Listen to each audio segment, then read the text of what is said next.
Nasa Office of the Ombudsman na nga ang bola at gaya ng sinabi ng Pangulo, susundan nito ang ebidensya. Yan ang agenda report ni Hannah T.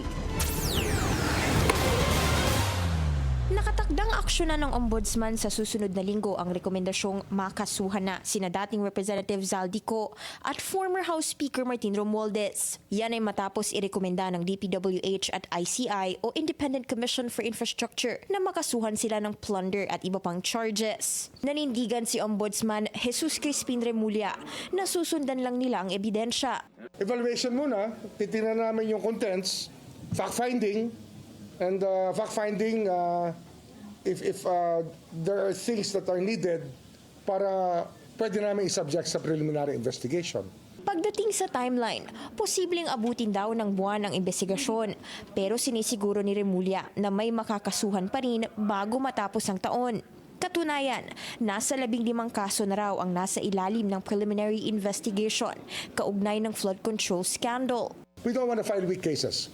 The cases have to be properly vetted and prepared.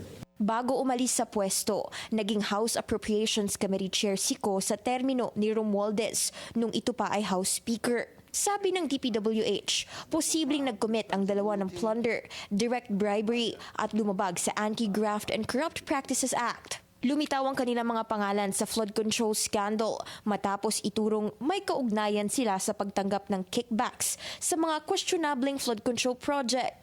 Nitong nakaraang linggo lang, lumitaw si Ko sa isang online video para isiwalat na nag-insert siya ng 100 billion sa BICAM ng budget process, alinsunod umano sa utos ni Pangulong Bongbong Marcos. Idinawit niya rin si Romualdez doon na umano'y tumanggap ng kickback dito.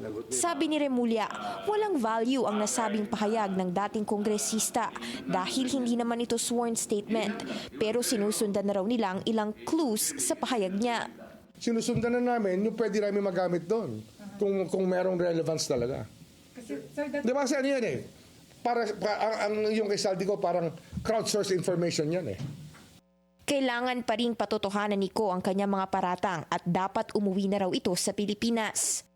Nakatakda namang magsumite si Senate Blue Ribbon Committee Chair Panfilo Lacson ng panibagong set of documents sa Ombudsman para maimbestigahan daw nila ito. Hindi kasi ito nasakop ng Blue Ribbon sa kanilang mga nakaraang pagdinig at sa mga dokumentong ito, posibleng lumitaw ang mga bagong pangalang sangkot sa flood control scandal. Para sa agenda, Hannah T, Bilyonaryo News Channel.